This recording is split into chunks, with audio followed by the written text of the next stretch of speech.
Surat police parade ground ખાતે police સહિત સંભાળના દિવસની ઉજવણી કરાઈ હતી, જેમાં નાયબ મુખ્યમંત્રી હર્ષ સંઘવી તથા સુરત પોલીસ કમિશનર સહિતનાઓ હાજર રહ્યા હતા.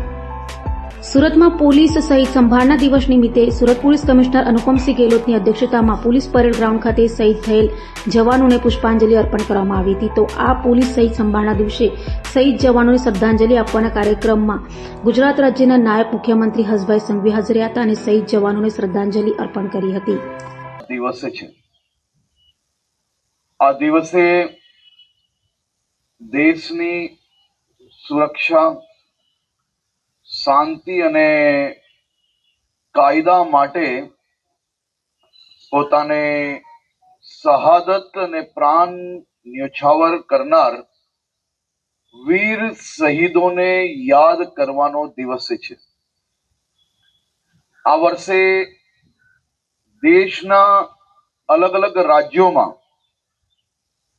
191 પોલીસ અધિકારીઓ અને કર્મચારીઓએ દેશ માટે ફરજ બજાવતા પોતાનું સર્વોચ્ચ બલિદાન આપ્યું છે. તેમાં ગુજરાત પોલીસના 3 જાંબાજ સાથીઓ બી સામેલ છે.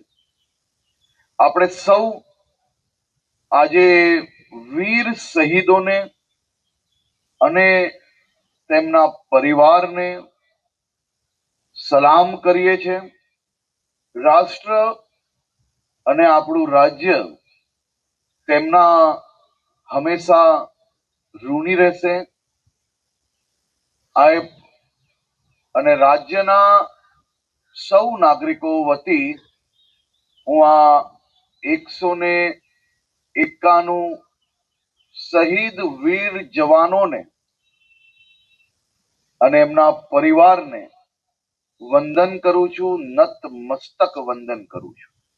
આભાર.